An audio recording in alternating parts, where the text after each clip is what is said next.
Hi friends, ఇవాళ సిద్ధి వెళ్తున్నాం friends. Railway స్టేషన్కి వచ్చాము ఫ్రెండ్స్. మా అబ్బాయి నేను ఇద్దరము ట్రైన్ ఎక్కాము.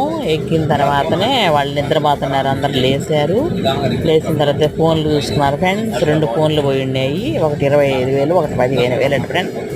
ఫోన్లు వాటర్ బాటిల్ అమ్మే వాళ్ళు ఎత్తుకొని వెళ్ళిపోయారు. తర్వాత కనుక్కుంటే వాళ్ళు ఫోన్ చేసిన తర్వాత ఫోన్ ఎత్తారు ఫ్రెండ్స్.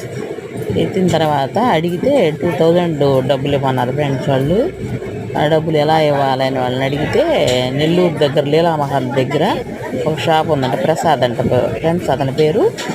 అక్కడ తీసుకుపోయి ఇవ్వమని చెప్తున్నాడు ఫ్రెండ్స్ అతను. ఇంతలో టీసీ చేత అడిగిస్తే కూడా ఇంటికి కూడా వేకలేరని చెప్పాడు ఫ్రెండ్స్. వాడు ఎంత ధైర్యం చూడండి ఫ్రెండ్స్. వాళ్ళ దగ్గర ఉన్న ఫోన్లు కొట్టేసేవాడు. ఎలా మాట్లాడాడు. ఇంకేం చేస్తారు, 2,000 ఎత్తుకుపోయి నెల్లూరులో వాడికి ఇస్తేనే ఆ ఫోన్లు ఇస్తారండి ఫ్రెండ్స్. మీరు జాగ్రత్తగా ఉండండి ఫ్రెండ్స్.